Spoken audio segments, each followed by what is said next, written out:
in engineering and not in engineering interested in observability. And that is a success criteria that I always have. Because, okay, yeah, I know.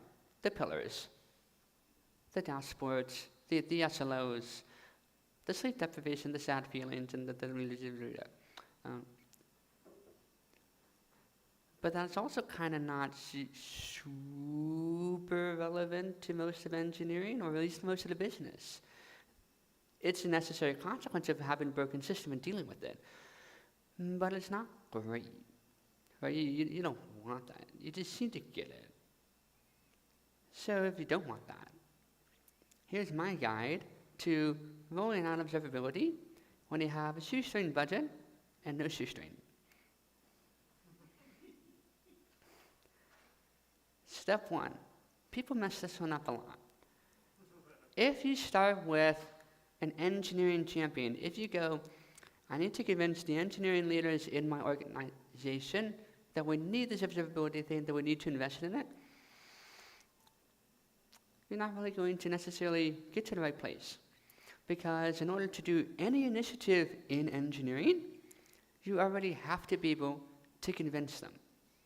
It's like saying, oh, in order to wake up in time to go to school in the morning, I gotta wake up in time. Like, it's a self-fulfilling prophecy. You're either gonna do it or you're not. Don't worry about that. I mean, worry a little bit. But first, can you take a non-engineering person whose budget you're gonna have to share if you get this thing done? Can you convince them that what you need together is this observability thing? Because it's one company, it's one budget. And we all talk about, oh, we have the engineering budget, and we have the marketing budget, and we have to find, where'd that come from? One giant pot, and everybody splits it up equitably, fairly. Only a couple tiers involved, usually, sometimes. Sometimes some fights, sometimes a little bit of lack of sleep. But generally, people are actually pretty nice about it, as long as you can get everybody to understand each other. And one of the things that's difficult about running a business, particularly a tech one, is marketing has spent decades learning how to understand sales and business and go-to-market and every aspect and every function of the business, it turns out, has spent decades, if not centuries, learning how to understand each other. And then engineering, what's up? And they're like, you can't measure us. You can't understand us. We're unintelligible. Kafka clusters. Anyway, we're going to need 20% of the budget. 20% increase of the budget year over year to upgrade React. Oh yeah, and our Kubernetes is falling over. Oh yeah, have you heard of observability? We're going to need to should just add a 0. What?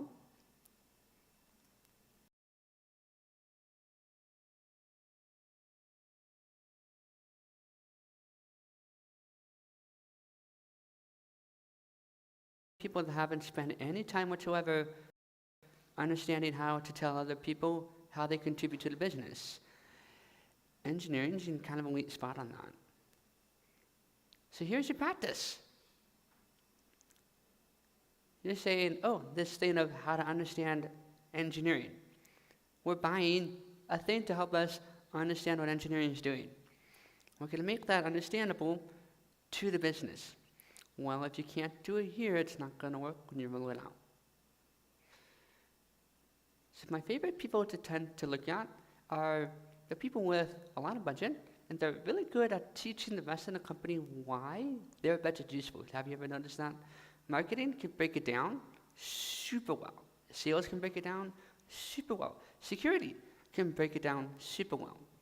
We might argue about the theater, we might argue about whether or not it's used, but they can break it down. So if you can explain the value of observability to them, if you can get them to say, let's share the budget together and build you this thing that we need. If you can do that, you have a lot more success. Like, that is, the reason this is first is because it's the 80% of the result of 20% of the effort. It's going to feel like 80% of the work, but you're saving so much work. For this talking to people, and making sure they can understand what you're doing. Step 2. I like to think in rules of 3. I like to think in terms of 3. It helps me remember things. 1, 3, 5 is a nice, cute little whatever. If this is the implementation part, this is are my systems workable enough to even become observable? The goal is to figure out how to go from whatever you got with 1 command install, 3-ish of your various stats in the company. You can't just start with the hello world. You need 3 different in order to show that you can generalize. And it should only take you 5 minutes to go from 0 to something. If you can't do it in 5 minutes, once you figure out how to do it, if you can't do it in 5 minutes, from scratch, with 1 command on 3 different stacks, it's going to be really hard to do this. But you're not looking for the complicated stuff, right? You're not looking for all the advanced, sophisticated integration. You're just, can you get anything? If you can't instrument, if you can't get observable, hello world, or is this thing on? Okay, light. Are these lights on? Yeah, how long did it take you to figure that out? Like 2 seconds. Are my servers on? How long did it take me to figure that out? 4 days? 20 command line utilities? No, that's not gonna work, right? You can't get it done in 5 minutes. Once you figure out how to do it, you might say, but Hazel, nothing in the industry, literally nothing, lets us accomplish this. Let's pretend for a moment that this is not a sorry indictment of the state of the industry. It is, but let's pretend for a moment. It turns out perception is a lot more important than reality, particularly here in the rolling out phase and the proving out phase. You're still building the argument. Now remember, we haven't really gone to the true value of observability yet.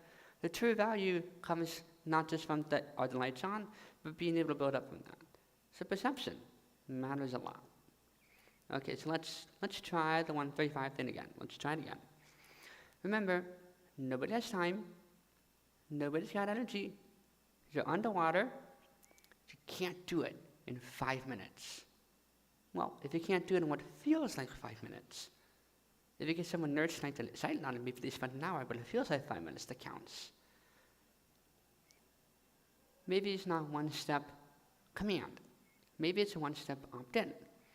What if you silently figure out some integration stuff, silently work on some things, and you build a persuasive argument? You build, hey, I'm going to sit you down with me. Boom. You hit this flag. You hit this thing. I already turned this on for you. All you need to do is hit the please do this for me button. Amazing. Cool. That's something. All right, so we don't need, and then we have these 3 advocates there. What's that? So maybe it's not 3 different stats. Maybe it's not 3 different parts of the code base. What if it's 3 different people in different parts of the engineering side? Can you convince 3 different viewpoints, 3 different perspectives on how the system works? Which is kind of the same thing as 3 different stacks, but it's perception. I'm proving socially what I can prove via tech. Like if I build the implementation via tech, that's one thing. But if I convince 3 different people who work in different parts of the code base that this is going to work, I have, in essence, done the same thing. Right? Either way, I'm going to find out soon enough if it's possible. But at least this gets us to step 1.5, or to step half. Maybe not even step 1, but it gets us rolling. Because it turns out that like a lot of companies, so many companies, are like, this bleeding edge thing you're talking about, this wide data. You have data? What? I don't even have APIs. I'm sitting out here rolling all this stuff with duct tape. I'm like looking at my Ethernet cables and figuring out which end is upside down. Like, y'all are living in the future. I'm living in the Stone Age. Most companies feel like they're living in the Stone Age. Most companies have systems where they genuinely do not know how many computers they own. They genuinely do not even know how many web servers are sitting up, which sockets are exposed, if anything's on. Does the server return a 404? Man, I don't even know if the server returns. I just sent it out to the wilderness and it came back with an Australian accent. I don't know where it came from. That's what you got. So you really, and I mean really, have to start from zero. I'm not talking about hello world, open telemetry. I'm not talking about you got to start from zero. More zero than that. You got to go even more zero than that. You got to go, I'm not even talking about hello, like hello console.log. No, less zero than that. Keep going. Keep going.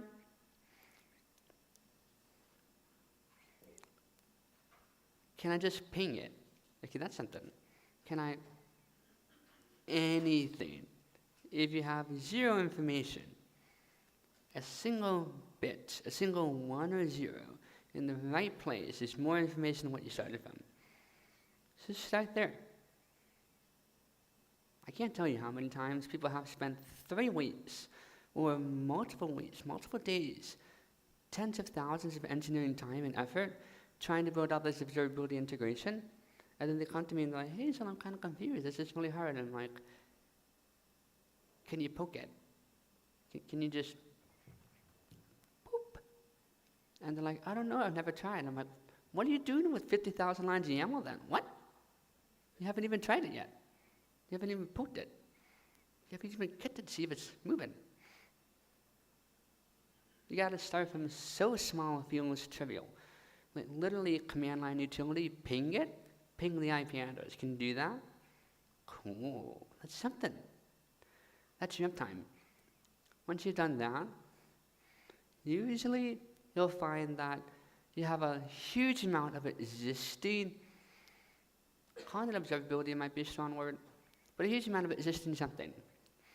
Sucking up a lot of resources, sucking up a lot of time, sucking up a lot of faith and trust, and brain space, and your ability to understand the system. So sometimes you just kind of need to light it on a fire. Throw a party when you do it.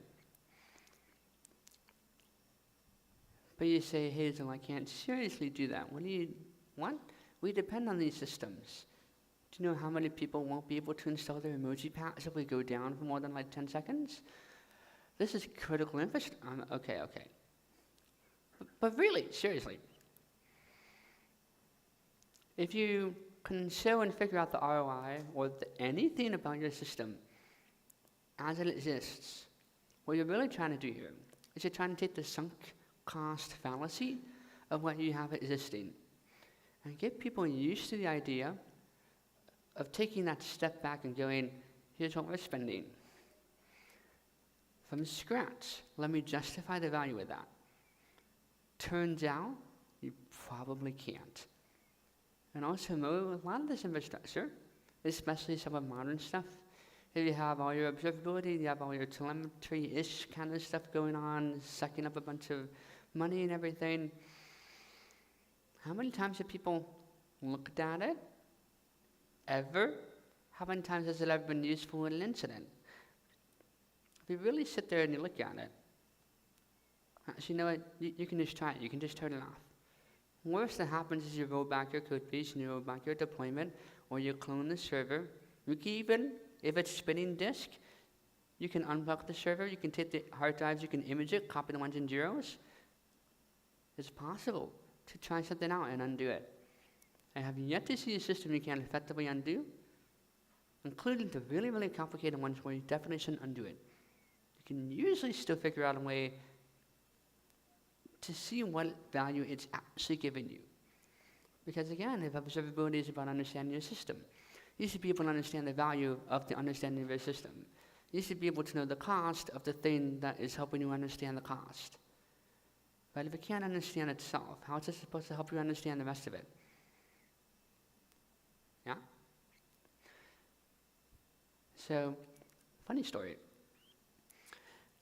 I once had a huge, huge amount of logging turned on at a previous company in AWS. They had logging, they had retention, they had all the features of everything turned on, the extra fancy everything. And I said, what are we doing with this? This is like 30% of our bill. And they said, oh, we need this for like compliance reasons. And I said, do we? They said, oh, no, we need this for understanding the system. I'm like, do we? They said, yeah, everything will fall over if we don't have it. And I'm like, do we? You sure? This system would send out a severely one incident if you had even a single non-200 response in the back end.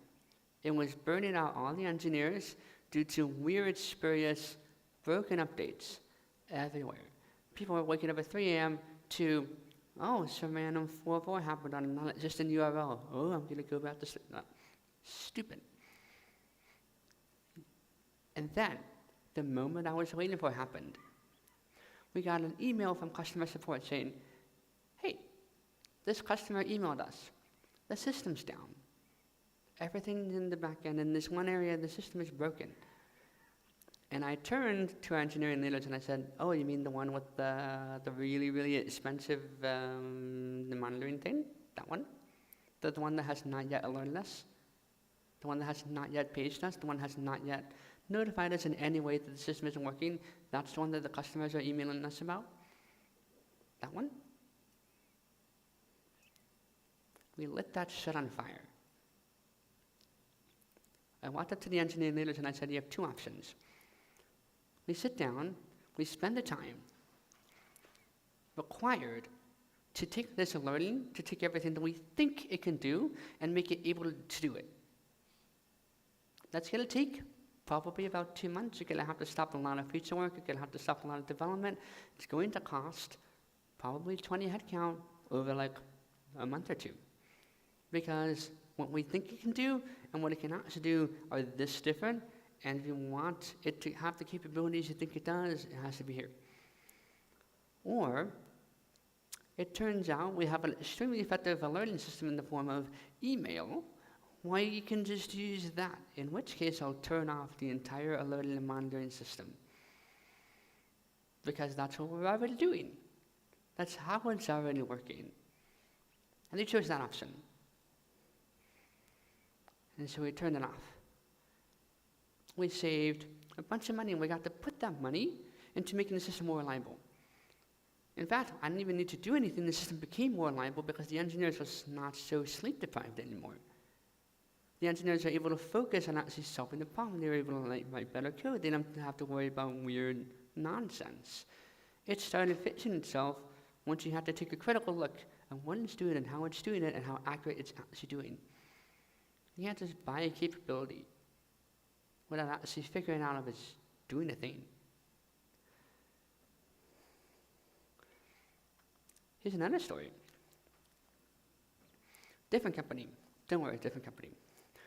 Names changed to protect the innocent and the guilty. And the guilty. We had the most modern and beautiful Observability 2.0 tooling. The most beautiful and elegant system. We had all of the distributed tracing you could ever want. It was glorious and horrifically broken. It was in fact so broken that we had this enterprise contract for about $50,000 a year, seems about right, except that the enterprise contract, it turns out we were blowing our usage of it so badly that we would have to renew the next year for another $300,000 a year. More than we were already paying. And I'm like, oh, that's a lot of usage. So I did a couple things.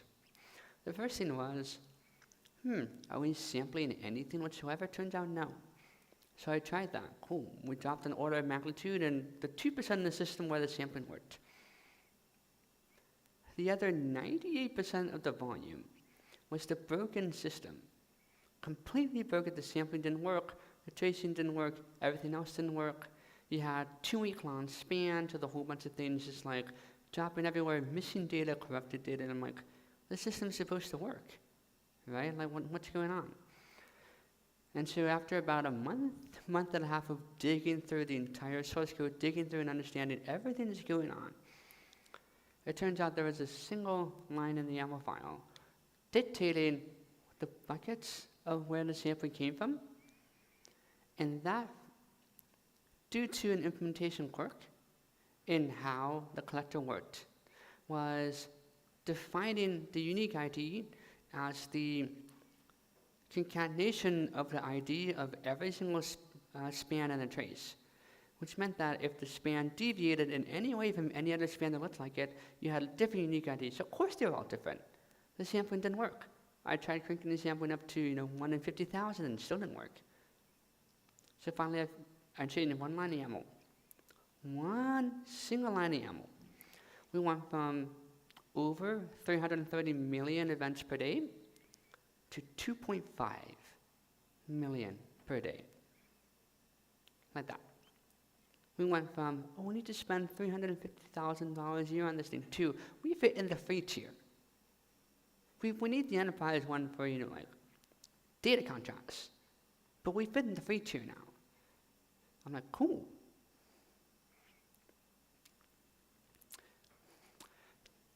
The other thing that was interesting, although I didn't necessarily bring it up due to political reasons, was if you looked at the usage of this observability system, it was used on average about 200 times per month.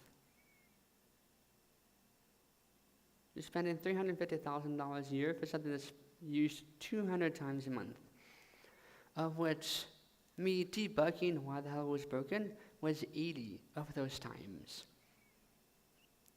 Of which, of all the remaining 120, 130 times a month, was 80% of that was for engineers in a 250 to 300 engineer company.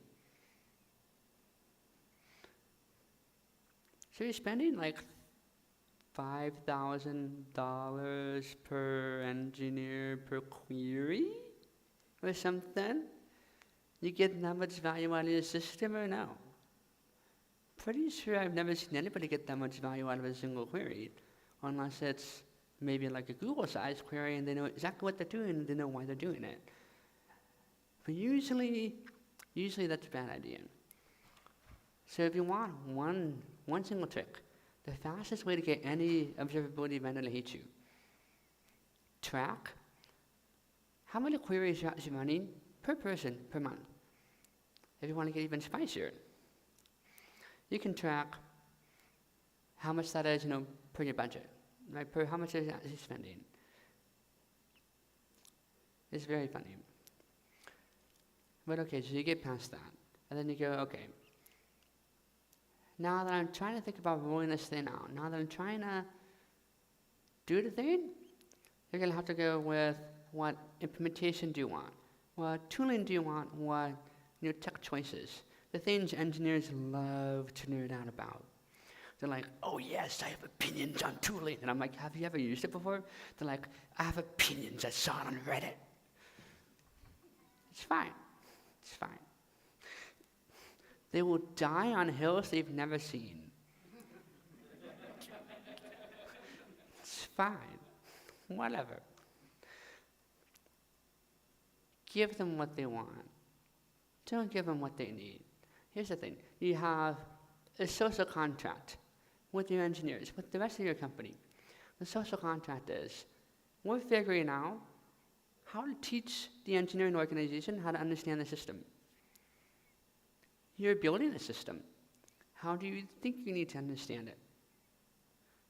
And you can spend your political capital, you can spend your trust with the engineers in one of two ways. You can say, screw you, you're wrong, I know better than you. You're going to do it this way, you're going to like it. And I'm going to spend all my time and energy convincing you that I'm not an asshole.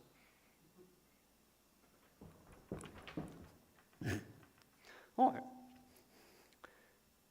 you can give them what they want. And you can say, hey, you know what? I trust you. Sure, I have an expertise in this and you don't, but that's fine, I trust you. How do we together understand if this is the best choice for you? How do we together understand if you're getting the value you need out of this, if the rest of the company is getting the value you need out of this? How do we together work on this problem? I have suggestions if you want to hear them.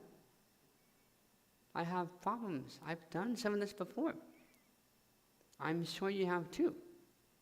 I'm not, but I'm sure you have too. It's fine. Don't spend your energy telling them they're wrong and then asking them to trust you. Spend your energy getting them to trust you and then working with them to influence them. It's so much easier to have them go, I think I know what I'm doing, and then have them fall off a cliff, and then just pick them up and like, yeah, I knew that was going to happen. Set them back down and go, hey, buddy, you want to try the path right over there? They're like, oh, that's a great idea. Whoop. Cool. You can do that. If you ruin your trust, if you spend your trust to ruin your trust, you're hurting yourself twice over. And you're going to make every interaction you ever have with them for the entire rest of your duration of the company that much harder. Do you really want to do that? It hurts. I know, it hurts to watch them go, I have opinions and I'm accurate and I'm correct and I know better than you. And I'm like, it hurts, right? You understand. But that's not really what they're saying. Like they're saying, I'm comfortable in this. They're saying, I kind of understand this. They're saying, I'm starting from here. This is a different domain, but I had a story about this. It changed the way I thought about this. This was back in my front-end engineering days, and we had to do a content management system creation thing. And the long story short of it was we were spending so much time designing how the website looks that we weren't able to figure out how the website worked. And so I said, we need to fix this with a component library. But this was before useful ones existed. Bootstrap was kind of the option. Or you could do a weird-ass custom thing. But because everything was so dynamic, you needed to do the weird-ass custom thing. But I had one engineer in particular who said, no, I really, really think we should do the Bootstrap thing. He wasn't saying that. Those are the words coming out of his mouth. What he was saying, or what I interpreted him to be saying, was, look, I come from a Drupal background.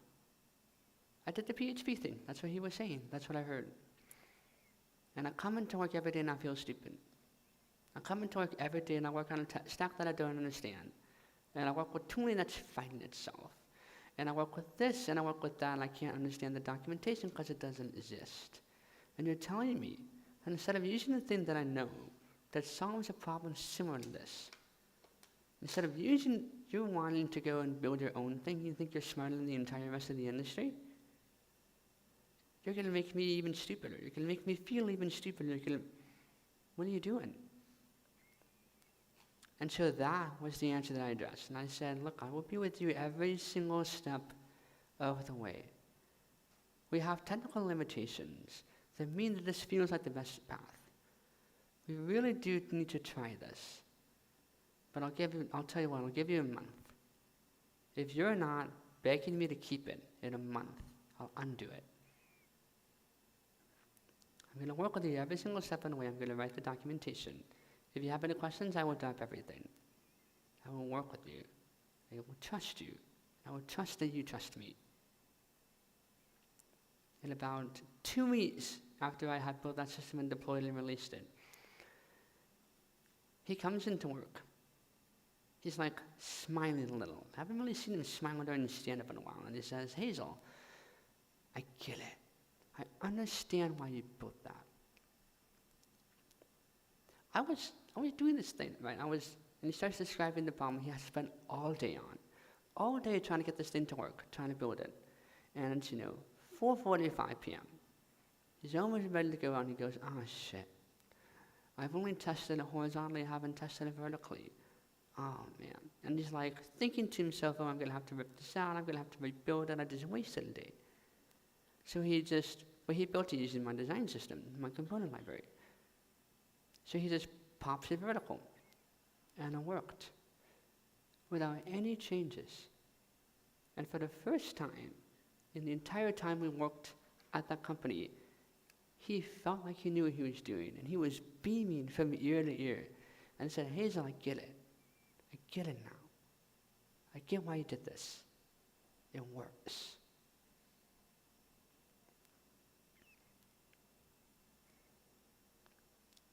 You can do that, but you gotta start with what they need. But by what I mean by what they need, you gotta start with what they're saying, with what they want. You have to meet those emotional needs. You have to get to them standing here saying, hey, I have this system and I don't understand and I can't see and I can't look at it and I don't know what's going on because I don't have any of that yet. But I do know kind of how to find my way around in the system if I use some of these tools I'm familiar with. Work with that. The worst thing you can do when you're trying to understand a system is to tell the other people that are with you on that journey that you don't trust them to understand something, that you don't trust them to think. What do you think they do? They think for a living. You gotta work with them. Give them what they want. Trust them and work with them. And then what they need will be discovered together. And who knows, you might be a little bit wrong. Sometimes you are. That's cool too.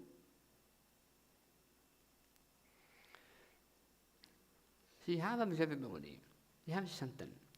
What's the difference between observability 1.0, like the basics, the standards? What's the difference between that and observability 2.0?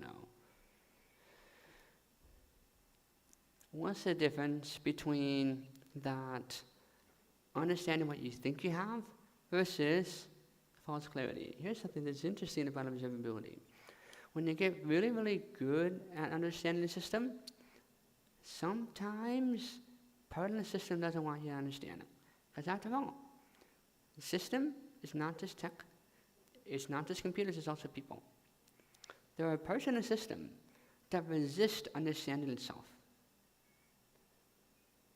If you're going to go on a journey of deeply understanding every aspect of a system, you have to be prepared for at some point, the system is going to fight against understanding itself. And when you encounter that, you're going to run into this. Sometimes companies are not ready for the next generation of understanding the system, because in order to do so, requires developing the ability to challenge assumptions that are too politically contentious to challenge. Right? For example, I worked at a company where it was very, very product-led growth, very, very product-driven development. Very much you build the roadmap, you design it in your head as a product manager, and the engineers implement it.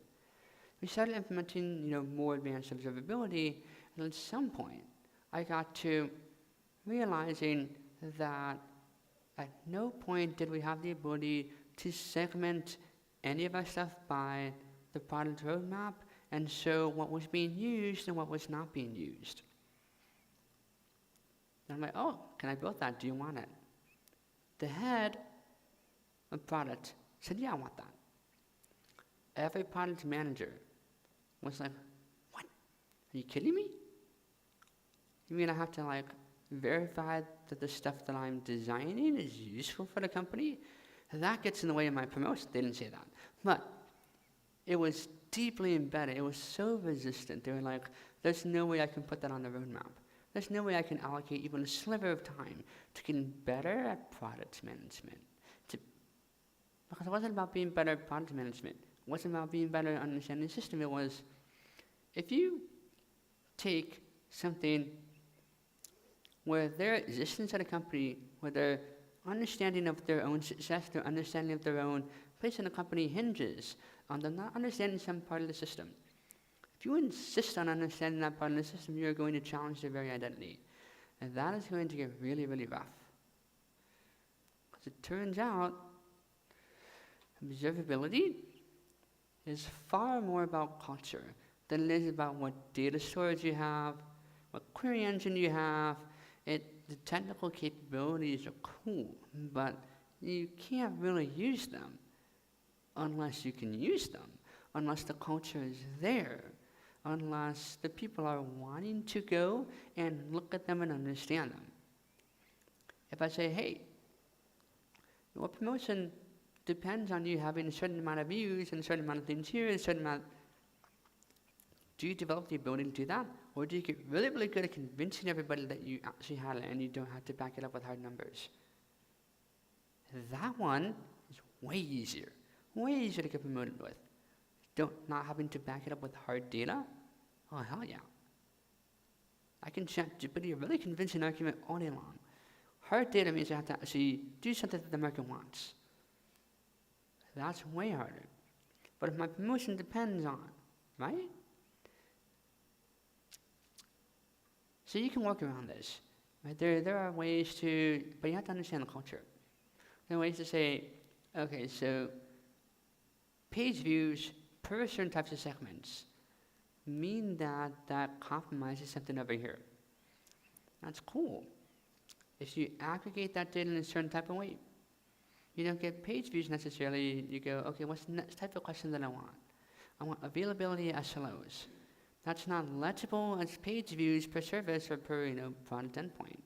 But I get this reliability, uptime SLO metrics that are useful for engineering. And I can hide a certain part of understanding away from the system until the culture is ready to change. You can do that, you can work with it. Or you can run straight into the problem, trip over and never get to the point where the system is useful enough to start answering some of those meaningful questions that the company needs. So it's sometimes weird. You have to sort of almost do this like psychology thing. You have to talk to people sometimes. You have to understand what the motivations are in order to actually understand how they want to understand the system. It's almost like the system is part people and part computers, like socio-technical? Huh.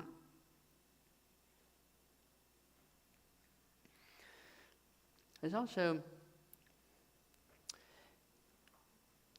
one of the hard parts that you run into with observability is you run into this cliff of ROI. Remember the previous story that I had about how you had 200 page views per month for the whole company, of which 80 were me. The rest were basically split among 4 engineers. That power law distribution pretty much always exists. And the power law distribution is not even inherent in systems, it's inherent in communities. You have a community of, say, maybe 100 people living in a neighborhood. How many of those people clean up sidewalk litter? How many of those people throw block party? How many of those people pay attention to what anybody else on the street's doing? If you have 100 people, maybe 10 are going to do it. Of those 10, maybe 1 or 2 are going to actually go and do something about it. But for understanding the system, for understanding things, for taking care of this socio-technical system that is your infrastructure, your company, your ability to navigate, you're going to have this power law distribution. Of it, about 10% of your company headcount is going to be infrastructure people. Of those infrastructure people, about 10% of them are going to actually give a shit about observability. Of those, about 10% are going to go out of the way to get good at it, rather than just learning the first 5 queries and calling it a day. That power law distribution will bite you, especially if you're not paying attention to how your budget is allocated in view of that. Maybe it's fine, maybe it's okay to spend 20% of your budget on one person and their ability to query something 40 times a day. But you should know you're going to be making that argument to some executives at some point, when they're going to look at the usage metrics and they're going to say, we're spending $200,000 a month so that this one person can make queries, and you're like, you should prepare for that. You should understand that is the consequence and that's the reaction of it. So the power law distribution needs to be factored in to how you think about your budget. Are you spending all of it on data ingestion and none of it on data querying? What's the point of that? Are you spending all of it on data querying and none of it on ingestion? Like, the power law distribution up there needs to needs to correlate with what's actually going to happen in the system. So if you're thinking about this observability 2.0 thing, culturally, there's a pivot point. The pivot point is when you stop designing your system or designing your observability around just shoving stuff in there, and you start going, I have this data, and I want to correlate it with this other type of data so that I can figure out the relationship. Because after all, systems are defined by the relationships of the components, not so much about the components itself. When you understand that, things like sampling start making way more sense. Who cares what this one specific request was? I want to know the shape of things that look like that request. I want to know the relationship of users that look like this in the system. I want to know the relationships in the system and what those relationships do to each other and how they influence each other. If this part of the system gets really hot, does this part of the system get really cold? That's useful. That means I can allocate these resources over here. I can make them do this, and that's fine. That's not going to blow up the system. If this gets hot and this gets hot, I can't do that. There needs to be a different set of autoscaling. Correlation. When you start thinking in terms of data correlation, that is a cultural pivot.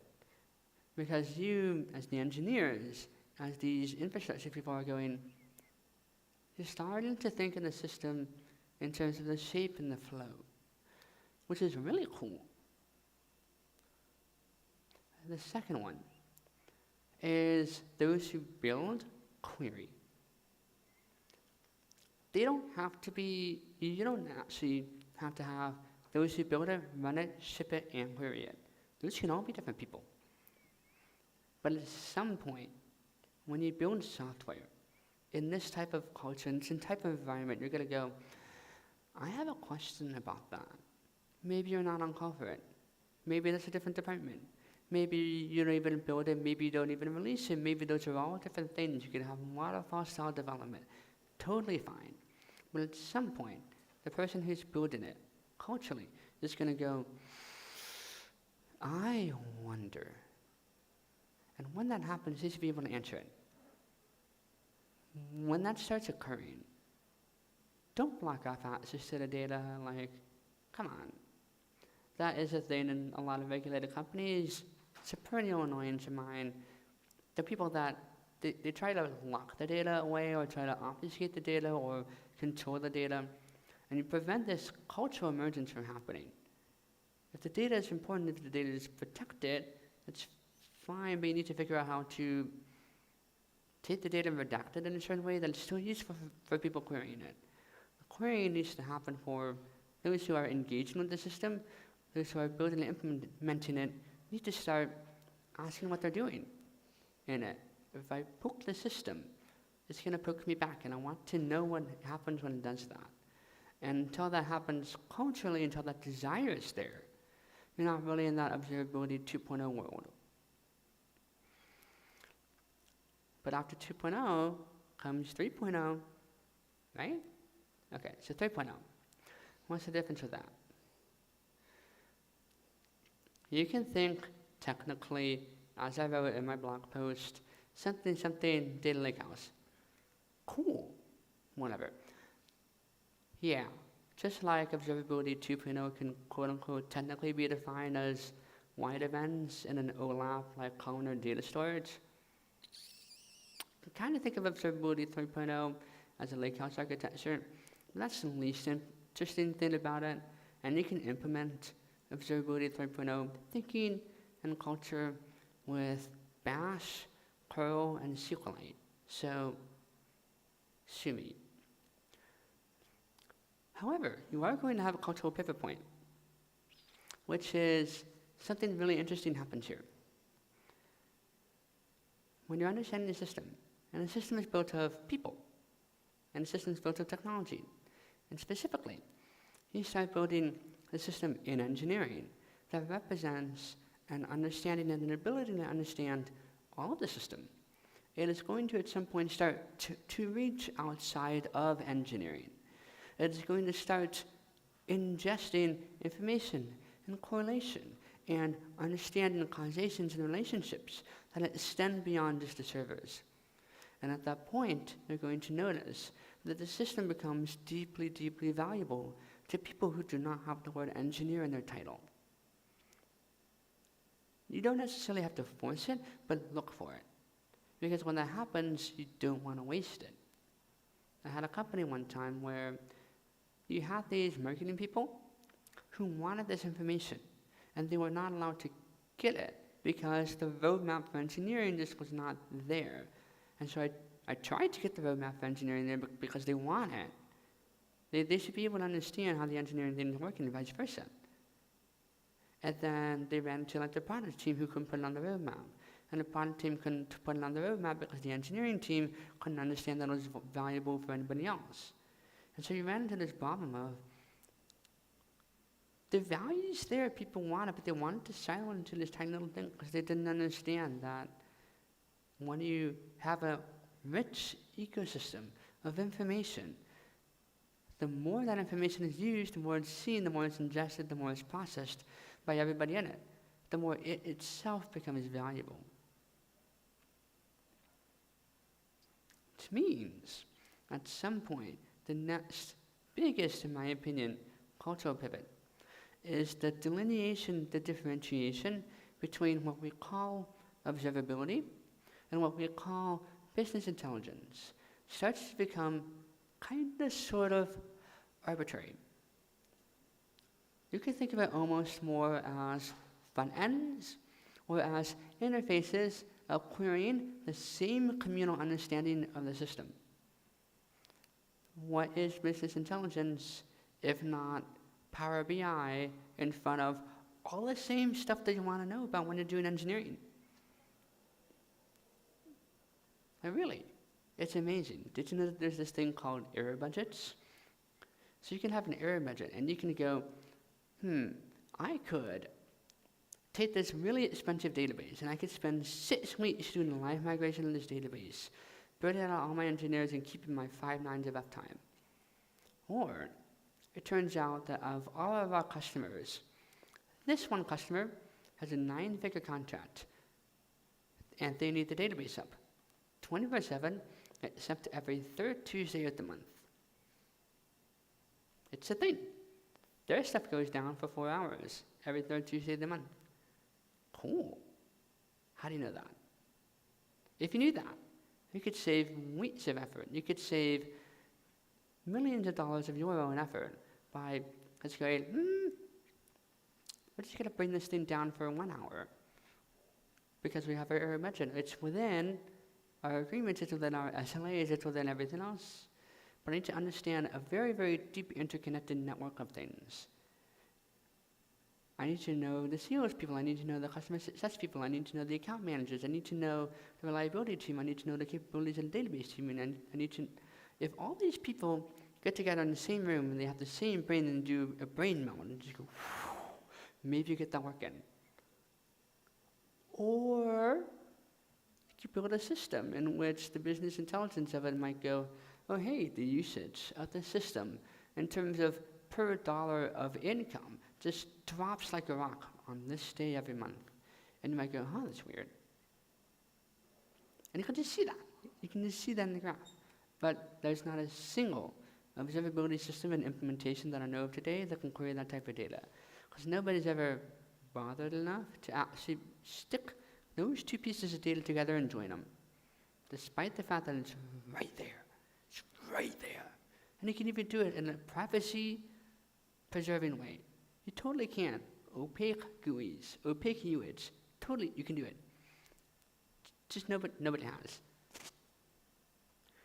Which means, one of the other interesting things is this is sort of more forward-facing. But what is company strategy? What is company strategy? How do you know if your company strategy is working? The company strategy, take a bunch of people in a room. You have them sit down and you go, okay, here are the priorities. Here's this kind of Pareto principle thing of, we have all these boxes, we have all these lines, okay, this isn't important, but that's important. And How do you determine that company strategy? What's the data that you're using to make this? You can have a bunch of people that just have all the data in their head, that's cool. But what if you could represent all that data? What if you could, and there's always going to be some gut instinct. You need the gut instinct, it's part of being human. But at some point, you can actually take a lot of the company strategy, you can represent it. And something really, really cool happens when you represent it. If you put room in the system for the human gap, you can say, we can represent a certain amount of this. We can represent a certain whatever, and this percentage is the gut instinct. And we can start to represent that too. Really, really interesting stuff happens. You can start doing like futures trading on yourself.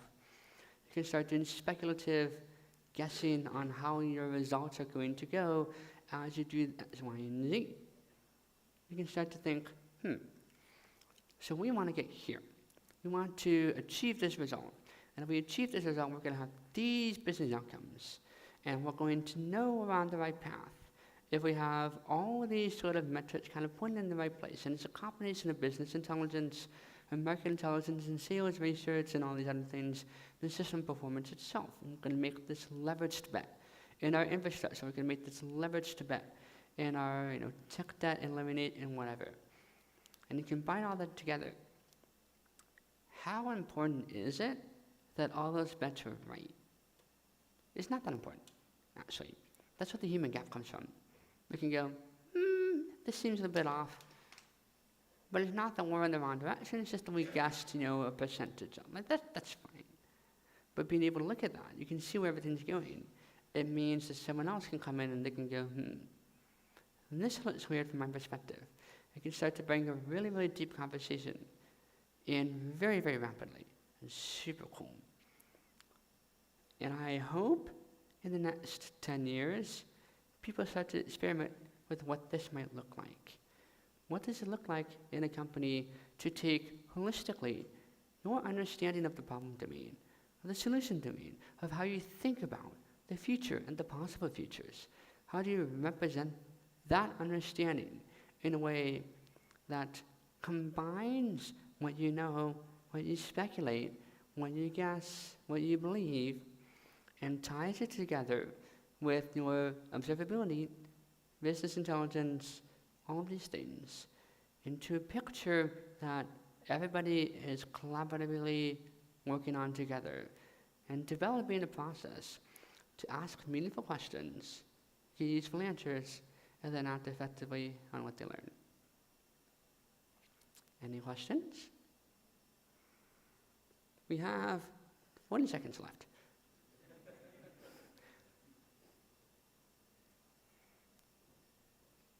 Oh, thank you very much.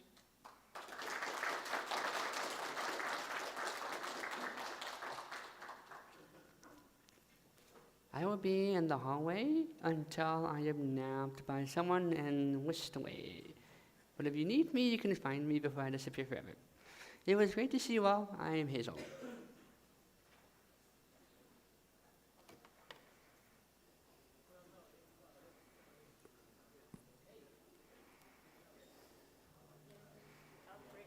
That was great.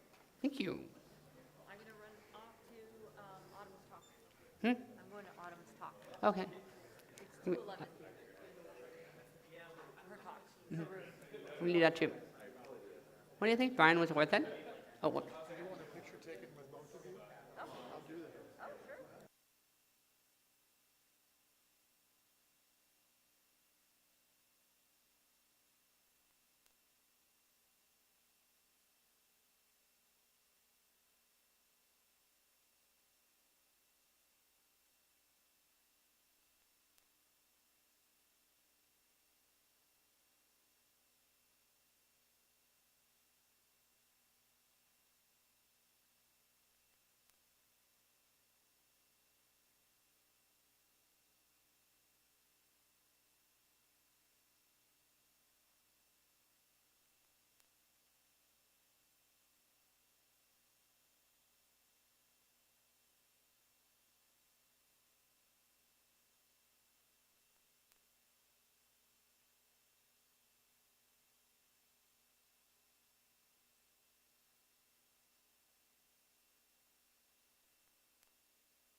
To be or not to be, that 'tis the question.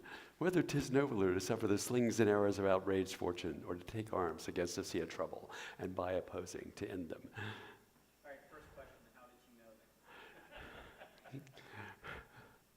that? I can do my Bobby Burns impression. Oh, where are you going, you crawling fairly? Your impudence protects you fairly. It cannot save you, ye start fairly with galls and lace. The faith you think you must die most fairly on such a place. I get bored with the standard 1, 2, 1, 2, 3s.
Yeah.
Yeah, it should.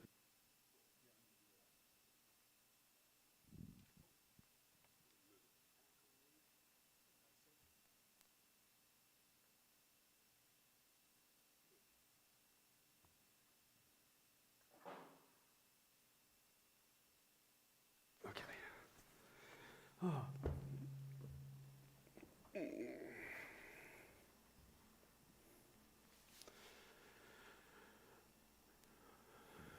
Hi, welcome to the observability track at SCaLE 2025 in the observability track. Please join me in welcoming Dave McAllister, Senior Open Source Technologist with NGINX. And I believe this presentation is going to explain to us the statistics that help us interpret the alerts in our observability tools. Thank you, Dave. Cool, thanks. Yes, I'm Dave McAllister. I work for NGINX. Some of y'all may have heard about NGINX. I think I've got maybe 2 or 3 slides in this because you can actually, there's a gentleman in the room, Tim Quinlan, who you can thank for actually causing me to write this talk 2.5 years ago. I used to do a talk on data science rules for observability, and every time I did that talk, there was one slide that always got questions. And Tim said, you should just build a chart that shows what you're talking about. And so I got carried away and I built the whole talk, figuring nobody would ever want to hear a talk on statistics. Okay, it has easily been the most popular talk I have ever given in my life. This will be the 47th time in the last 2 years. So if I skip things, my apologies. I am owned by 3 cats. I'm used to being ignored for that, so just keep that in mind. If you want to doze off, it's late in the day, feel free. There is no test in this. So before we get started, quick, what's the difference between a mean, a median, and a mode? How many people feel like they know what a mean is? And of course, nobody raises their hand. Median? Mode? Okay, so I know Tim raised his hand all 3 times. So what's the 9th data kind number? 9th data kind number was discovered in the middle of last year. It is the number of pathways in a monatomic logic circuit of 9 units. And I will give you the answer at the end, just because of this. I had to throw this slide with that extra credit question because I actually had somebody challenge me before I ever got through the first slide. So, Monitoring is a numbers game. We are buried in data. There is so much data coming at us that we cannot keep up with here. The metrics are the numbers that represent what the system's behavior looks like. And it's usually time-stamped, it's usually a key value pair, and it's useless unless it's aggregated, analyzed, and usually visualized. Nobody can sit there and look at a tail minus F of a log file coming in and have any clue as to what's actually going on. So when we look at that, and the chart that's over here is actually based off of open telemetry. It's a red rate error duration chart. It's sped up, and it's showing me a set of information that's coming in. I think it's aggregated into a 10-second burst based on 1-second feeds based on millisecond data coming in. And you can see quickly what's going on inside of that.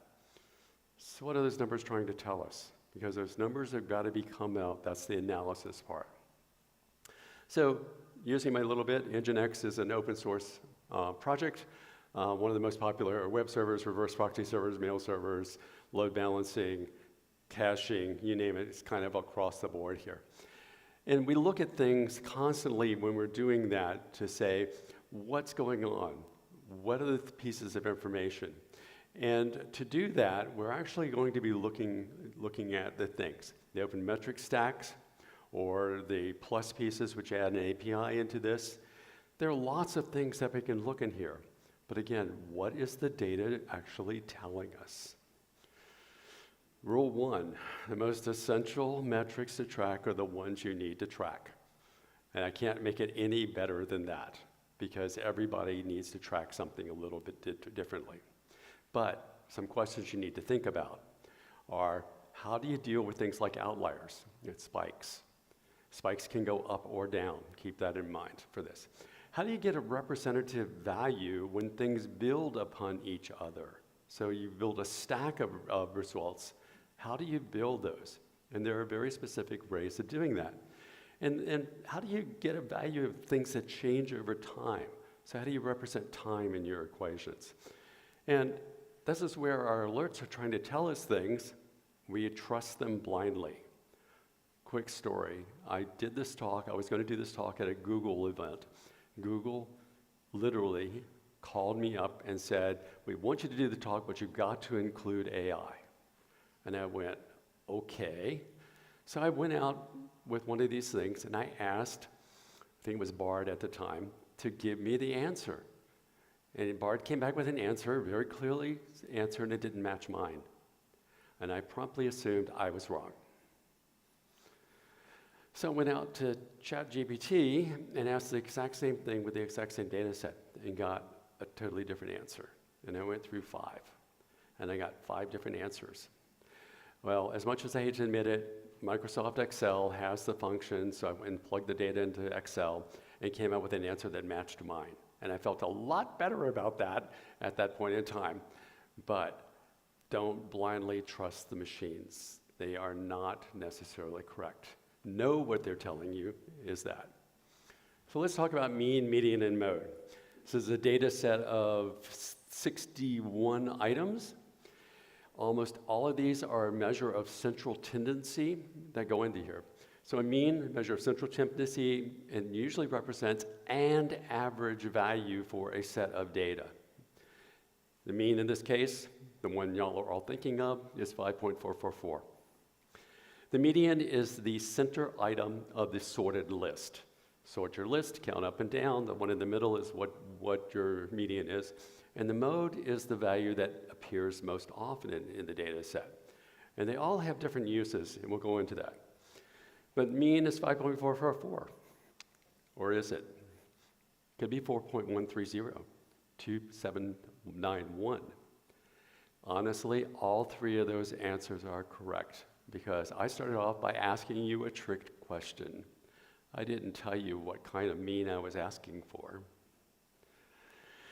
There are lots of means. Arithmetic is the one most of you think about, but there's a harmonic mean, a geometric mean, a trim median, a weighted mean, a moving mean, a double exponential of weighted moving average. Almost all of these cases have different uses, But the one we all think of is one in particular. We're not taking use of all those different pieces here. They also have drawbacks. They are all of these are already in your monitoring software. You just have to know to turn it on here. They give you very different results based on your data. And they make certain types of comparisons a lot easier. Like and unlike comparisons become a lot easier for that. So let's start with arithmetic. Arithmetic is the one you were all thinking of. Add all the things together, divide by the number of items, and it gives you a value. It's the central point in a normal distribution, that little bell-shaped curve, a Gaussian curve, normal distribution curve. It is not the 50% mark. This is something everybody always gets confusing. It is only the 50% mark if your mean is 0 and your standard deviation is 1. So in that case, it is. It's great for looking at comparison data, but by itself, it's not necessarily really useful here. And generally speaking, when we look at monitoring, we're doing this as time series basis. Either we're continually calculating a new arithmetic mean, or we're doing it as a moving target. You need to know which one it is. In a time series, your data can vary faster and more often than in a longer series. The longer your series is, the more stable your mean is likely going to be. There's less changes to show up inside of that. And so, standard load balancer, my load balancer puts out to its things, 100, 200, 300. Arithmetic mean, it's 200. Pretty straightforward. Doesn't really tell you a lot, but it's pretty straightforward. However, if that number suddenly jumped up to 3,000, it would tell you something. So the geometric mean is something we never did before computers came along. And even then, it was not usually used over more than 3 or 4 items. Multiply the items together and take the nth root. And this is actually really useful when we're comparing things that are not alike. And so if you wanted to put a throughput metric with a volumetric metric, geometric mean is actually really useful for doing that. Geometric mean is most often used these days, not in monitoring software, but Wall Street uses it all the time when they're comparing companies, particularly when they're looking at acquiring companies. And so as things grow, particularly as they grow exponentially, this is really important. So we can look at these things like average number of deploys per unit of time, MTTRs, throughputs all come into being. However, it also stacks. If you remember, one of those questions I asked early on was, how do you build things when they build on top of each other? And so if you want to know what your app deployment are in your DevOps team, you can actually look at the reduction of time for each of your sprints. Now, adding these together will come close. The more sprints or the bigger the number of differences, the less likely they are to match up. The geometric mean comes down here, and of course I'm subtracting this, so I'm showing what their functionality is. Build a geometric mean. The geo mean is 9.37, and the arithmetic mean is 10.22. So some interesting differences here, but this is actually an honest viewpoint of how things are built and how each piece has improved on the preceding piece, bringing the preceding piece in. Harmonic. Harmonic is take the reciprocal of all the numbers, add them together, divide that into the number of items.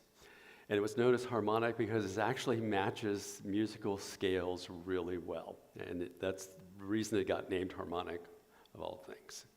And it's really useful when we have lots of multiple systems working together, or where things are not regularly spaced. And so requests coming in are not necessarily regularly spaced. And so harmonic is very useful for that type of data. Using the same load balancer episode from the front, my harmonic mean comes into 150. If you remember back at the arithmetic, it's 200. Harmonic is 150. In all cases, arithmetic will always give you the largest result. So if you're looking at the high value, arithmetic will always give that to you. Harmonic will always give you the lowest value because it weights the lowest number the most. and then geometric is sort of in the middle.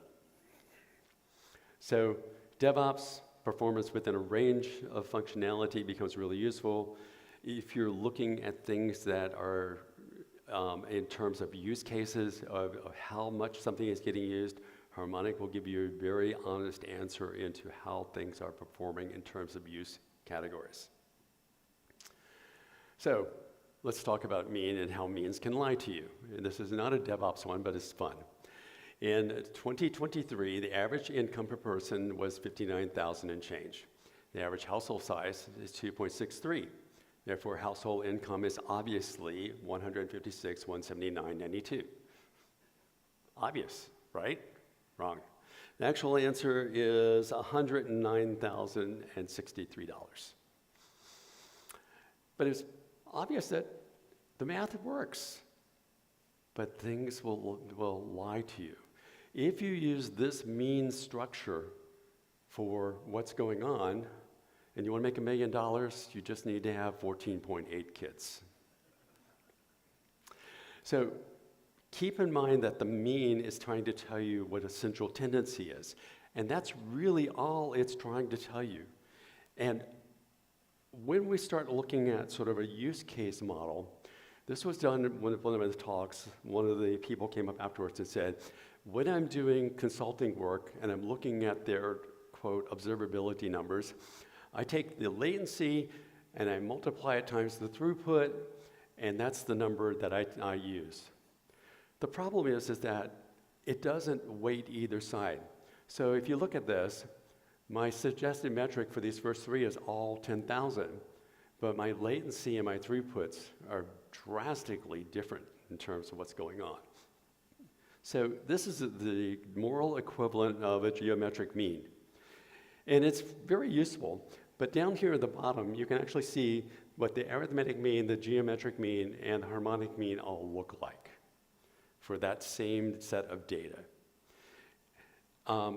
There's nothing wrong with making the decision, but what you've done by using this geomean model is you basically removed any weighting structure. And so you're no longer weighting whether latency is more important or throughput is more important. You're basically saying that they are equal. So kind of keep that in mind when you're looking at this. Now, the more observant people in the audience will note that there is a problem. I love these three means. I love talking about them. I think they're really useful. But there's a problem. Arithmetic means handle zero just fine. Geometric means multiply all the numbers together. If you multiply times zero, everything is going to be zero. And taking the 100th root of zero is pretty much meaningless. Likewise, harmonics is a reciprocal. 0 divided into 1 is undefined. And therefore, anything that's using a zero value, you cannot use one of those two means. In things like request timing or request arrival and throughputs, they work just fine.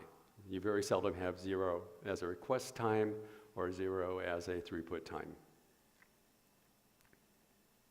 So, in Nginx terms, it's active connections. In web server terms, this is active connections that are going on here. It helps you understand what the load structure on your system looks like. You can look at whether you need to scale your resources here, and the variables don't matter for that. But it can also show you whether your system is working the way you want to and whether your changes are affecting the system. So depending again on what variable you're looking at, you may want to use a different thing. If you're looking at request timing, I would suggest strongly using a harmonic. And if you're looking at basic throughput, I'd probably say use an arithmetic.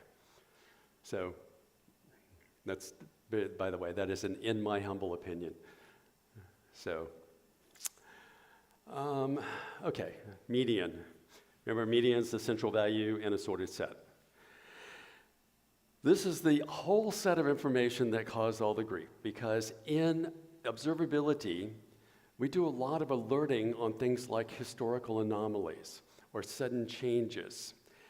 And most of the times, people tend to use the mean as that value.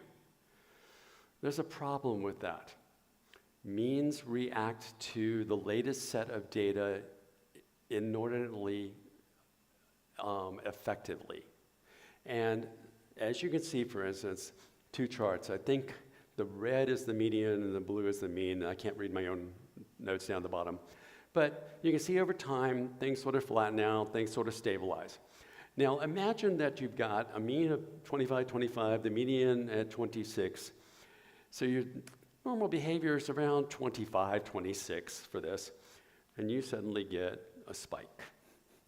And that spike comes in, and now all of a sudden, you have an outlier spike of 250. Your mean reacts. It goes way up. And even if your system returns to normal, in this case, going back to these 25, 26 numbers, the mean slowly trails down, which if this is an outlier environment caused by a bug, caused by marketing deciding to offer a special sale and not telling you about it, your mean is going to trail back down, and you're going to have false data representation all the way through the rest of those things. Until you go back down to that normal status, your mean is no longer representing the status of your system. The median, in that case, moved one number. There was actually, it went up to 26.5 on this particular data set, but it literally moves one number. And so the mean can ride through an outlier spiking as a comparison metric better than the mean will. And until I drew this graph, I would draw pretty pictures in the air with my hands, and it didn't work. So thank you, Tim, for suggesting me to draw this graph for this. In DevOps, response time monitoring, this is really important to use the mean. By the way, remember I told you that means are not necessarily a 50% mark? Medians are always a 50% mark. So basically by using a median, you're using a percentile model. And if you are, great. I'll thank you in a minute. This actually just maps the same thing, showing you the harmonic mean. And harmonics also ride through the data better than any of the others do. So harmonics can be used, again, as long as there's no zeros involved. It will always be lower, but nonetheless, it will ride through an outlier scenario quite well. So if you're using a P95, a P90, a P99, you're already kind of doing this median things, great, congratulations. But don't use the mean for historical anomalies or for sudden changes. It will hurt you in the long run. Okay, a little sidetrack. I've been talking a little bit about these things and referencing this thing called the variability. And the measure of variability is how the numbers behave. So you can do it with standard deviation. We usually do that one. But one of them that's really interested in and underutilized is this thing called an IQR, an interquartile range. And an IQR says take that sorted set, figure out what 25% is, 50% is, and 75% is. And those are your quarterly values. And the reason for doing this, we'll get to in just a second, but the reason for worrying about this thing is if I look at you and go, the mean, arithmetic mean is 67, 61.7. It doesn't tell you a lot. It doesn't tell you that I've got 10,000 numbers. It doesn't tell you what the range is. And so, for instance, in Death Valley, mean temperature is 61 degrees. Feels really comfortable at 61 degrees here. The range is 15 to 104.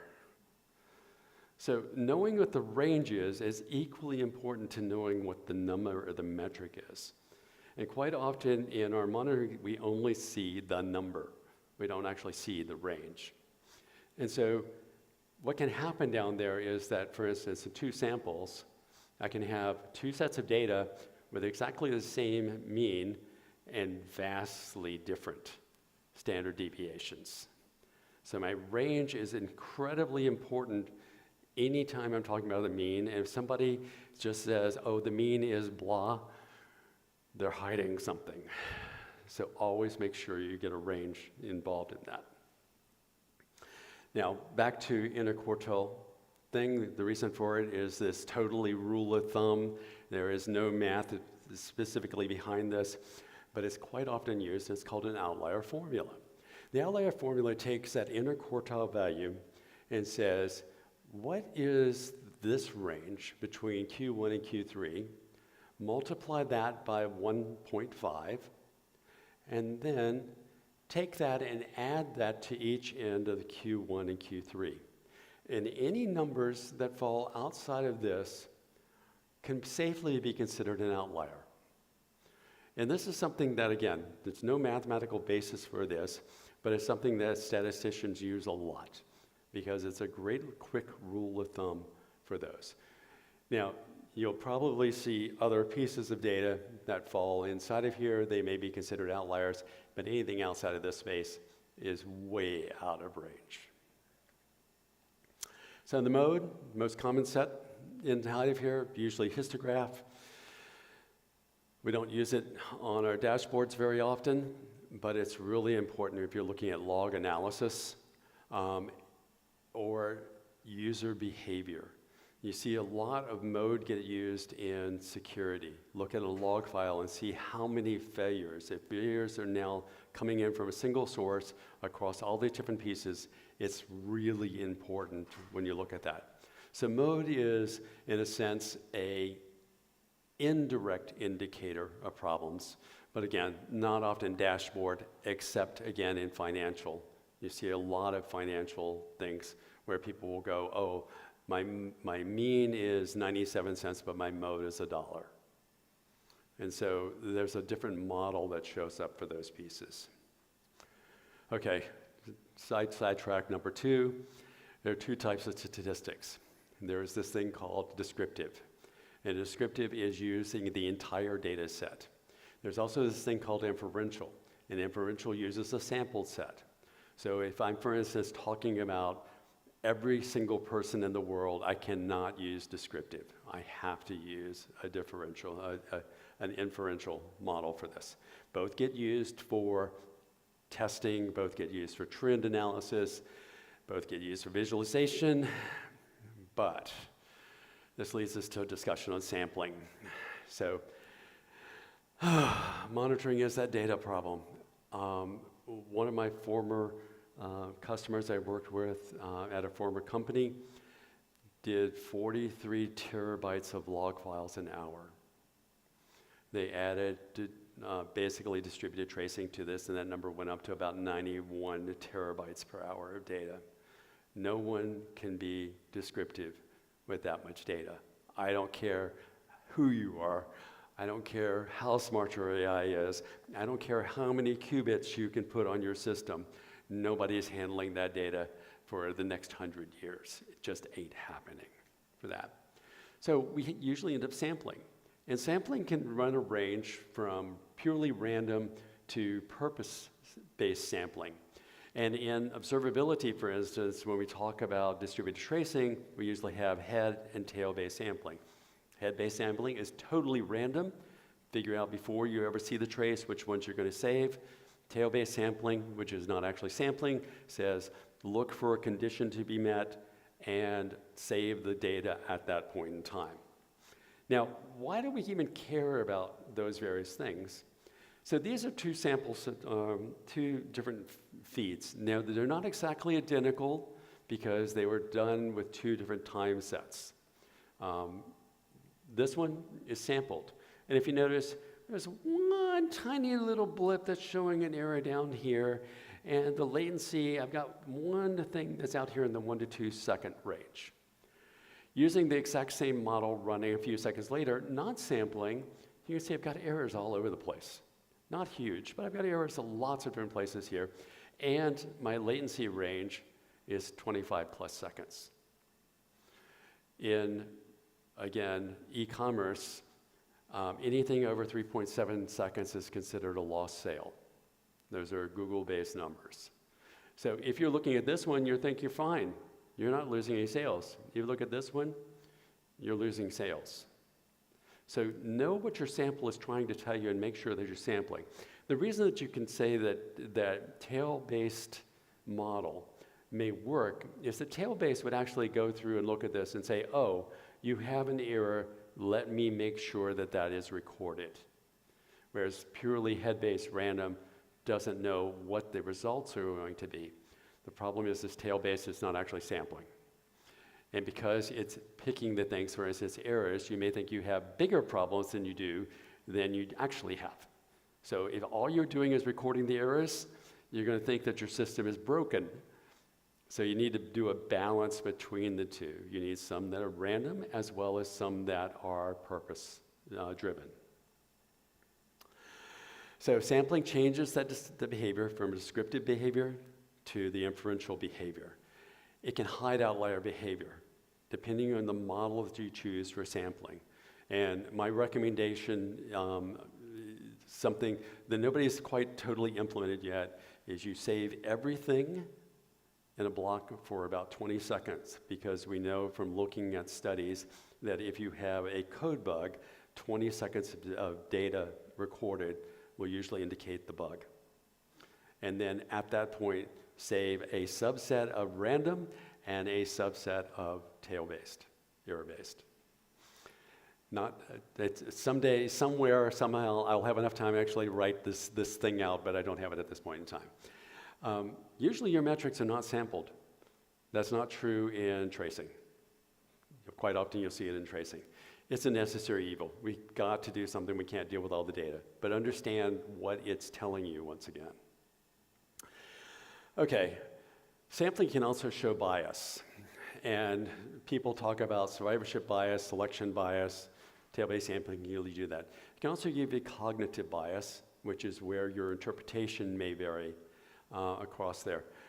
The one that burns most people when we get into DevOps is this thing called recency bias. It hasn't broken recently, therefore everything is perfect. And my favorite XKCD on that one is, oh, you got married yesterday, so 4 weeks from now you better have another 28 cakes, because you're going to obviously get married every single day because you got married yesterday. So when there's that, you need to make sure that your recency is not complacency, and that you still consider the data and what it's trying to tell you at all different types. Distributions, we do a lot of curves. We look at lots of angles for these things. And the normal curve or Gaussian curve is the one that we think of. That's our bell curve. And our bell curve has this nice little thing, and it shifts around, and it can be all sorts of different shapes inside of here. Poisson curves are used to model sections of time across that. Betas, this is A/B testing. You have two things, you test one versus the other for that. Exponential, I'll talk about a little bit more. Weibull, likelihood of failure. You can actually use a distribution to show you the chances of something failing, which is really interesting. And then log normal is where you have a set of values that when you take the log of those values, they will map to a normal curve. It's kind of cool. And so things like throughput actually map really well to a log normal curve. Over here, you're actually looking at an exponential curve. This is actually request times, request rates that are coming in for that.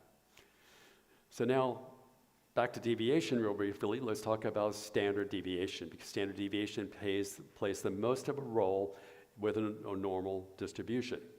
And a standard deviation, everything figures it out, but it will give you the percentage of things, and so you can again look at and define what your outliers are going to be.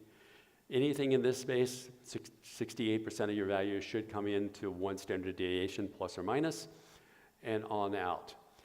It is not a percentage. Even though I've represented the percentages in here, I'm actually representing the chances, the percentage of values that are within there. Standard deviation itself is not percentage-based unless you do this, take the mean and divide it by the standard deviation, then multiply by 100. And then you do actually get a percentage value from that. It's really useful when you're doing this to get through to upper management. Upper management seems to understand percentages better than anything else ever found. And so a standard deviation curve and showing them how things are lying in the outlying sections as a percentage seems to work better than almost anything I've seen. So Weibull, I talked about Weibull. And Weibull is something that was built more from the hardware side than anything else. And the hardware side says, take all the different little component pieces, know what the failure rates are, and then Weibull will show you what the chances of a failure are in a particular given time frame. Don't ask the math. The math is really ugly. Rust does this for you. R does it for you. Python has a library, and you just hand it the data, magically numbers come back. I've actually done this one more or less by hand just so that I can make sure that I was agreeing with the numbers, what was coming back from R from that. And so Weibull is usually used for time to failure. It's hard to use this with software, but it's actually really useful when you're looking at it from a hardware basis because they do test a failure and the data is almost always available. And then, so one of the things that I'm going to lead into is response time metrics. Response time is basically saying how long does it take the server to respond or to handle a set of requests, both from where it comes in to the upstream models that it responds or starting to this. And that gets us into exponential. Now, exponential's equation can look really, really fuzzy. There's actually one variable. That's it. So this lambda thing is 1 over the mean. E is a constant. And the only variable is this little x, which is your tested model. So looking at this from a latency viewpoint, I want to know the probable density of what happens at 158 milliseconds for a data set of latency coming in. And it says, if I pick 158 milliseconds, I have a 0.21% chance that I will have a request arrive at that time. But I can also build it as cumulative and say, okay, what are the chances I will have seen a request by that time? And it's 47%. Now, remember me talking about medians? Well, exponentials give you medians right off the bat. And so you can actually put a median structure for your request times or your throughput times the same way that you do a median across all of those other pieces. So, my pet peeve. This was written in a book that was given away for free. On SCaLE, statistics are not your friend, which is wrong. On SCaLE, probability is not your friend. Statistics are history. Probability is trying to predict the future. So statistics will tell me that my chances are 1 in something, and then my scale gives me the chances of something. So if I have a chance of failure at 1 in 1,000, and I have 10,000 things happening, then I have a chance of 10 things failing. But it has nothing to do with statistics. Statistics are just telling what has happened. And so, sorry, this one bugs the heck out of me, and so I've always included it in everything I do and I can't get them to change the stupid thing in the book. And they were giving away copies, and I was about to go through and scratch out that line every single place. They admit that they got it wrong, but they won't change it. So we're talking a little bit about this probability space. Coin flips 50-50, right? No, wrong. Tests have shown that a coin flip is about 51-49 for whatever faces up.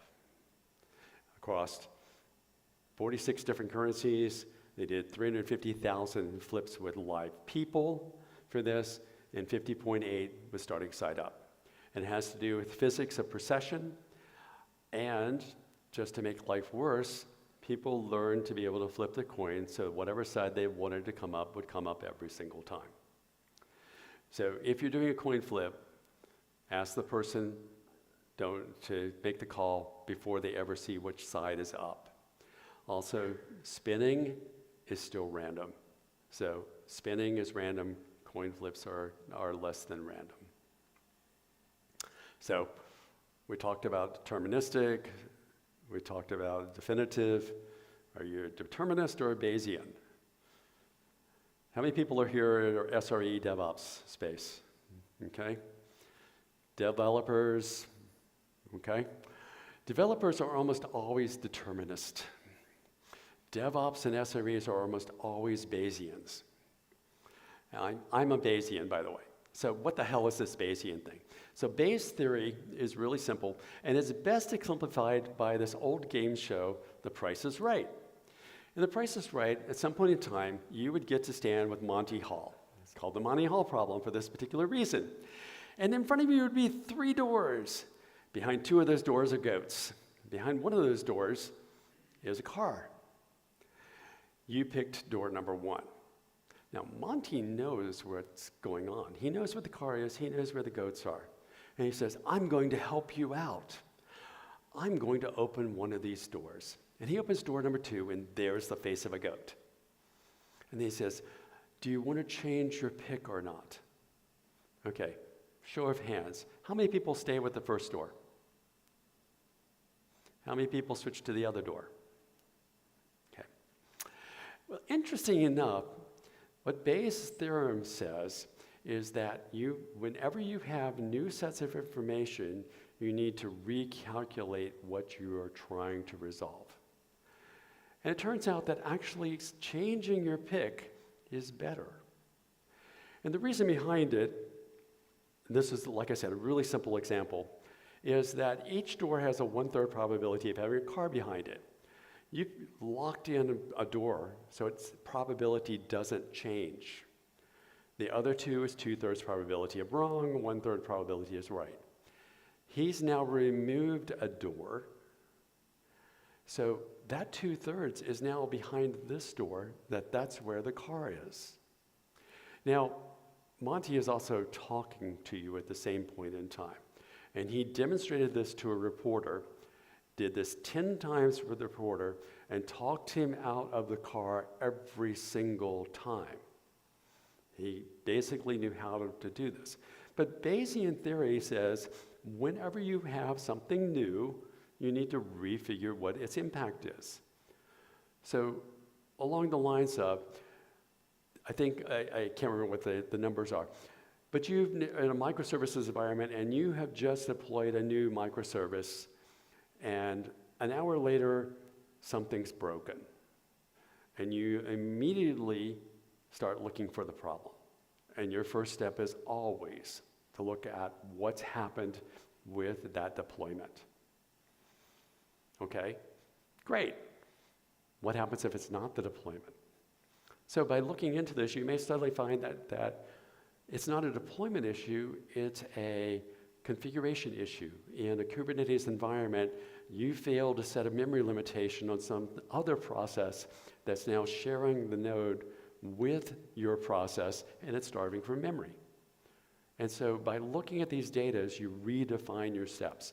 And so similarly, in any troubleshooting in a system environment, you constantly add new data to this, which puts you into the Bayesian camp. So honestly, Bayes says, honestly, if you've got 5% chance you'll crash on any given day, you start getting alerts about memory utilization, Bayes says you've got a crash coming. Okay, you know what your statistics say. You've got new data coming in. This is what Bayes says happens. Increase in error rates, 80% have been after major database insights. Bayes says, okay, it's probably a database. And all these different pieces come across, but this is the way that you can actually have saying, oh, it's not just my gut feeling, there's actually math behind this thing. And the math is actually interesting. And the side story on Bayes' theorems, Bayes came out with this theorem in 17-something, and everybody kind of ignored him. It was picked up, another statistician in France rediscovered it independently and then discovered that Bayes had done this work. So that's why it's called Bayes' theorem for this. In the 50s, when they started looking at this more seriously, there were actual fistfights that broke out in the middle of the American Statistical Association's meetings, annual meetings, on whether or not Bayes' theory made sense or not. I mean, and literally fistfights, massive wars, publication, pro, con, people calling each other names. It's a fascinating history of something that even today we still have people arguing about. So Bayes is kind of interesting, but I am a Bayesian, I will admit that. Okay, so some common pitfalls to kind of finish up here. Ignoring scale. We talked about that one a little bit. This is at 61 degrees in Death Valley. Yeah, right, not necessarily at midnight for this. Looking at the wrong central measure. Are you looking at a mean versus a median? Correlation with causation. Anybody who was here for Upscale last night and got to see me play games with that one here. Failing to see your own biases. Survivorship bias is incredibly impactful there, where we just look at the data that we assume we can see here. And then confounding variables, which gets us into some of the correlation issues. So this is a correlation. Votes for Libertarian presidential candidate in California correlates at a 97%. 0.99 is perfection. This is Pearson's coefficient. Almost perfectly correlates with airbag recalls. The two have nothing to do with each other. There is no connection between these, but nonetheless, it definitely correlates. And when we talk about this, correlation is not causation. You know, correlation is ice cream sales go up in the summer. Causation is people get sunburned more in the summer. So both of them have what's called a confounding variable, and in this case, it's temperature. Confounding variable for many of these things are hard to find or hard to recognize. But don't blindly assume that if B follows A, then A caused B. So along the lines of fun things here, Internet Explorer use directly correlates to murder rates. Anybody who was in the support category in the IE days totally understands how murder rates and the use of Internet Explorer correlate with that.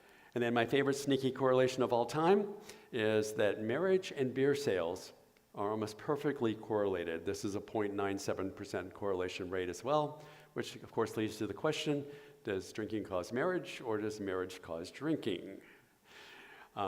The reason I can use this one both ways is that one of this represents a reverse correlation. So does beer sales cause marriage or does marriage cause beer sales? One of them is forward, one of them is backwards. So in summary, statistics, how we analyze these metrics. We've got numbers thrown at us all over the place when we're looking at the alerting structure here. They're usually aggregated, they're usually reduced, and they show us central tendencies, so we have things to measure against for here. They do not show individual behavior. Distributed tracing does show individual behavior on a behavior-by-behavior basis, but its aggregation shows us things like user happiness. Most choice make use of very few basics. We tend to stick with things like means, we tend to stick with things like normal distribution curves, but other things can give us some more interesting data that may show us other things. And then finally, the most effective tool is still careful thought, combined with judiciously placed print statements. And Brian Kernighan wrote this in Unix for Beginners in 1979. Metrics, traces, and logs are our new print statements, but it still requires us to be able to figure out what we're being told behind the scenes. And with that, this is the answer to the data kind 9 number. This is the number of pathways through 9 monological circuits. So there's a whole heck of a lot of paths that can happen inside of this. D10 is still not been discovered, so nobody's come up with D10 yet. And my famous quote, I have quotes sprinkled through here from various people, statistics are history. History is written by the winners. So keep in mind that your stats are showing what someone expects you to see, not necessarily what is. And with that, you can find me in lots of various places, and my slides are always available on GitHub as well. So, thank you. And then you've got time for dinner, drinks, and game night. Questions?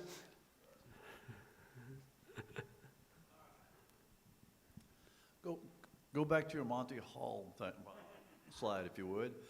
And when you said that you have new information comes in, okay, granted, okay, pick the middle door, not right, it's a go. But you left the probabilities at 1/3 and 2/3. Wouldn't this be 1/2 and 1/2? No. Why? You have locked in the first one. The first one's probability doesn't change. You don't know what's behind that door, but its probability stays at 1/3. You now know that the other two doors together are 2/3 probability put together.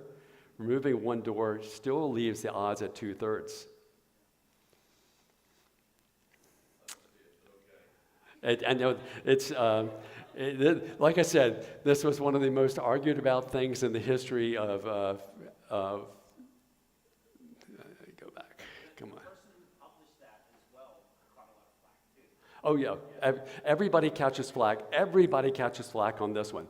But literally, yep. I was going to ask you what your opinion was on this. Yeah, so again, you have locked in 1/3. You now have two groupings. Think of it that way. You have this grouping and you have this grouping. Knowing that this is now a 0 doesn't change this grouping. Now, if he says, and I'm going to reshuffle behind the scenes and let you pick a new door, it's now 50-50. But because the grouping is still there, and this, like I said, the arguments are still going on about this. Now, mathematically, this has been run through multiple sets of simulations on computers, and the math actually works. It is better, it's about a 2/3 chance if you change, you will change to the right answer. Yeah, let me suggest this. If you're assuming you're a programmer, you write a program that simulates this, and 2/3 of the time it's going to be behind doors 2 and 3 with a random distribution, right? But just pretend then that they came out that way, and you be Monty Hall and identify the goat on the other side, And he would ask talk you yourself whether, what the outcome's likely Yeah. to be, and I think it sinks in then. Yeah, and he would talk you out of it. When you were picking the door with Monty Hall, you had 0. That was your odds.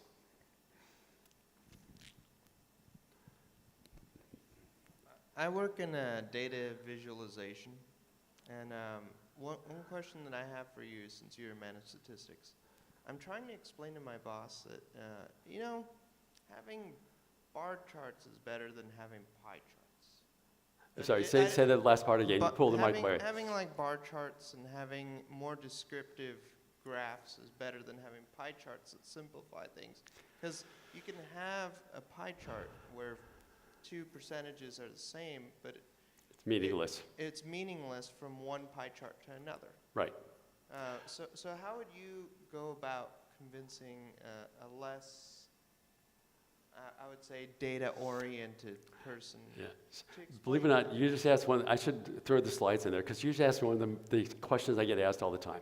And there's a second talk that I do that's called How to Lie with Statistics.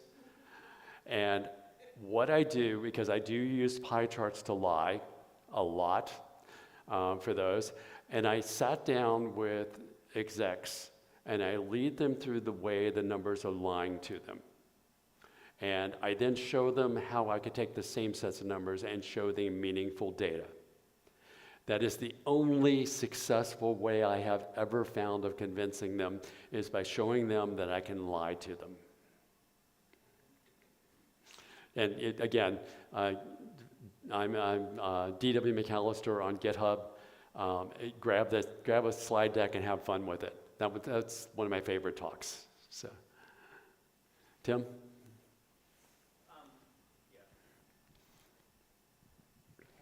So is there any value in analyzing your samples as aggregate pieces of data to say, all right, this sample itself was an outlier?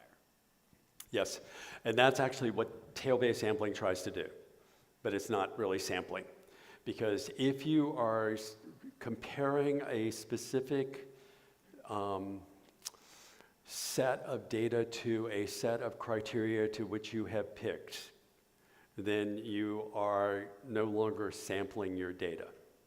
So sampling by nature says that I am grabbing data and looking at what the results are. Statistically speaking, tail-based sampling is incredibly useful for DevOps environments, for monitoring environments, but is not statistically valid. It is not showing you the whole population. It's actually weighting the population to your criteria. It's survivorship bias is a tail-based sampling. I'm looking at things that manage to make it back to the base in spite of being shot full of holes and ignoring all the pieces that crashed into the ocean because it got shot full of holes. So is that like the, once a measure becomes a goal sort of thing, like that it's meaningless? It's incredibly meaningful, but it's not statistically representative of a population. So, cool. With that, I'm going to turn y'all loose, and I appreciate y'all staying with me and listening to me and laughing at the right places. I really appreciate it. Well, thank you, Dave. And let's all give him a round of applause.